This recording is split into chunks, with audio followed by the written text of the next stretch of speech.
In this 6-part guide, I'm going to show you how you make a magical little show. In this chapter, we will cover your characters and their names. In my eyes, I see there are technically 4 choices for naming your characters.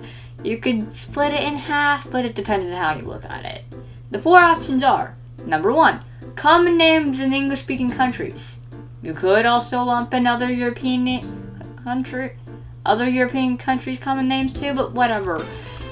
Number 2, fantasy nonsense. Number 3, Japanese names. And finally, number 4, dear Lord, anything else. Quite a few options there, huh? You are likely in an English-speaking country right now. For Pete's sake, I'm American. I should know. Then again, there's a decent amount of Spanish speakers, so... Anyway, a few ways to look for names in this category is: number 1, if you have a yearbook, look at it. Seriously, look at it. Yearbooks are an eternally useful resource for names. Heck, I even used it for the names of ITG and Warp and Magical World characters, so use it. The second resource I recommend is Behind a Name. Behind a Name is a useful resource for thinking of names for 3 out of 4 groups. The only one that doesn't work for this is Fantasy Nonsense. I should note that I will put some resources for the real first last names for the 3/4 of the categories in the description. The third resource I recommend is watch TV. Just watch TV. I am serious. Unless you don't have a TV, then watch something on a streaming service. Just put a ton of nonsense and hope to anything holy that it's pronounced in a normal name. We don't want to. That one mountain in Iceland in Civ 6. If you play the game, you know, because I refuse to actually pronounce it in your hands, do you? Or the Kongwang Esquil.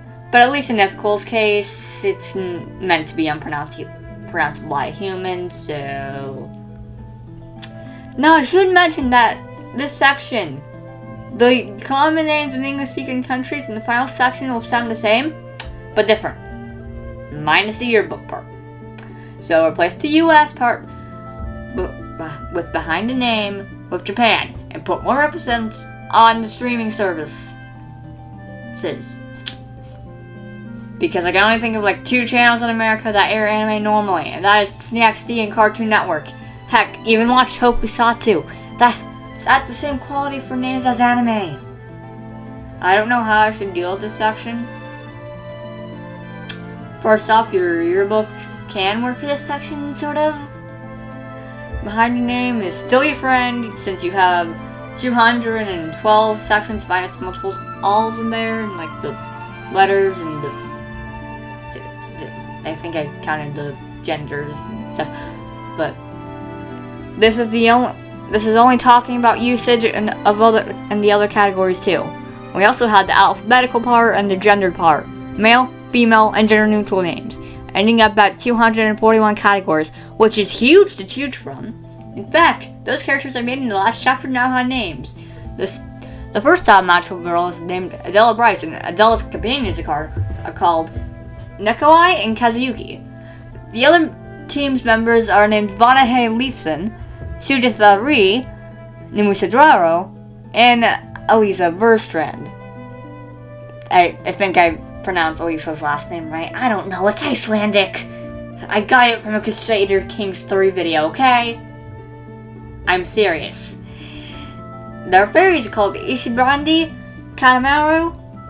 Why did I horribly pronounce Kanemaru like that? And Semling. Their villains are called Bazarian Ladzi. I think. I don't know. I don't know if I can pronounce Georgian names. I'm trying my best. And Annalise Grabelska. I haven't named their transform form yet. Anyway, make sure to stay tuned in for Chapter 4, Attacks and Transformations.